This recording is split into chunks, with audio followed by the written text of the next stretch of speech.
Hi viewers, అందరికి welcome friends. మన ఛానల్కి స్వాగతం friends. India versus South Africa fourth T20లో మొత్తానికి ఇండియా ఒక విజయాన్ని అయితే నమోదు చేసుకుంది. సో 14 రన్స్ తేడాతో ఘనమైన విజయాన్ని సాధించింది టీమిండియా. 14 రన్స్ని డిపెండ్ చేసుకుంది. లాస్ట్ మ్యాచ్లో 193ని కూడా డిపెండ్ చేసుకొని టీమిండియా నేటి మ్యాచ్లో 186ని డిపెండ్ చేసుకుందని చెప్పుకోవచ్చు. సో మరి మ్యాచ్ ఎలా సాగింది ఏంటి అనేది మనం పూర్తి వివరాలకు వెళ్ళిపోదాం. So let's move into the topic. Hi hello నమస్తే my dear H5T creators YouTube channel. మీకు గనక మా వీడియోస్ నచ్చినట్లయితే లైక్ చేయండి, అలాగే కామెంట్, షేర్ అండ్ సబ్స్క్రైబ్ చేయండి. పక్కనే ఉన్నటువంటి ఆప్షన్స్లోకి వెళ్ళి ఆల్ అనే ఆప్షన్ని సెలెక్ట్ చేసుకోండి. ఇలా సెలెక్ట్ చేసుకోవడం ద్వారా మా వీడియోస్ ఎప్పటికప్పుడు అందరికంటే ముందుగా మీకు నోటిఫికేషన్లో వస్తుంది. సో టాస్ గెలిచి మొదట సౌత్ ఆఫ్రికా మరొకసారి ఫీల్డింగ్ అయితే ఎంచుకున్న దానికి వాళ్ళకు స్టార్ట్ అయితే మంచి స్టార్టే వచ్చింది. షఫాలి వర్మ 9 రన్స్ వేసి అవుట్ అయిన తర్వాత నేటి మ్యాచ్లో 3 చేంజెస్ అయితే చేసుకుంది టీమిండియా.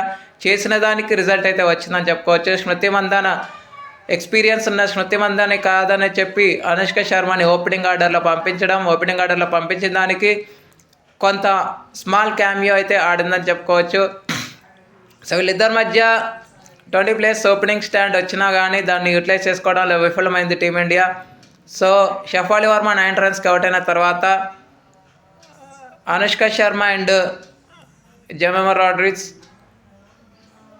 కొంత పార్ట్నర్షిప్ బిల్డ్ చేస్తున్న టైంలో అనుష్క శర్మ 27 రన్స్కి కూడా అవుట్ అయింది. ఈ క్రమంలో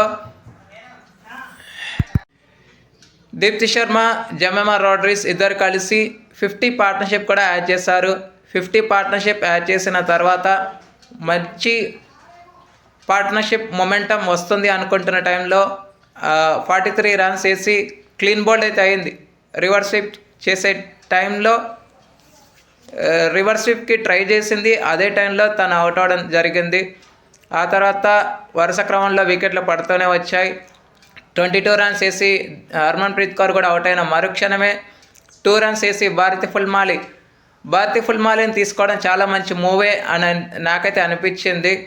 ఎందుకంటే మనం చూసాం గుజరాత్ జైన్స్ తరఫున ఎంత మంచి ఇన్నింగ్స్ అయితే ఆడిందో మనందరికీ తెలుసు.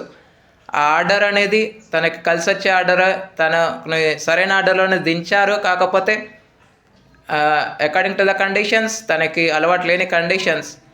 సో 2 రన్స్ వేసి తను అయితే అవుట్ అయినాక దీప్తి శర్మ అండ్ రిచా ఘోష్ ఉన్న ఎక్స్పీరియన్స్ని మొత్తం దారబోసారని చెప్పుకోవచ్చు. నేటి మ్యాచ్లో మంచి పార్ట్నర్షిప్ బిల్డ్ చేశారు. 60+ పార్ట్నర్షిప్ దాకా వెళ్ళింది. ఇద్దరు కూడా 30+ రన్స్ అయితే స్కోర్ చేశారు. 36 రన్స్ దీప్తి శర్మ చేయగా 34 రన్స్ రిచా ఘోష్ అయితే చేసింది. సో సత్ఫలితంగా 185 రన్స్ అయితే స్కోర్ చేసి 186 టార్గెట్ అయితే సౌత్ ఆఫ్రికా ఎదుట ఉంచిందని చెప్పుకోవచ్చు.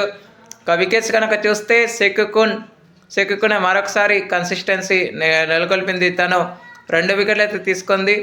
ఆ తర్వాత కలెకెరియన్ తను ఒక వికెట్ అయితే తీసుకుంది. నెక్స్ట్ మార్క్స్ 2 వికెట్లు అయితే తీసుకోవడం జరిగింది. అనంతరం లక్ష్య ఛేదన ఆరంభించిన సౌత్ ఆఫ్రికాకి యావరేజ్ స్టార్టే వచ్చింది. అయితే 18 రన్స్కి వాళ్ళ కెప్టెన్ లారా వోల్పార్ట్ అవుట్ అయినాక సునీల్ లీస్ మాత్రం చాలామందితో పార్ట్నర్షిప్స్ అయితే స్మాల్ పార్ట్నర్షిప్స్ అయితే బిల్డ్ చేస్తూ వచ్చింది. కానీ కలెకెరియన్ 21 రన్స్ వేసి ఎప్పుడైతే అవుట్ అయిందో ఇంకా రన్స్ రావడం చాలా వరకు కష్టతరంగానే మారిందని చెప్పుకోవచ్చు. బట్ లాస్ట్లో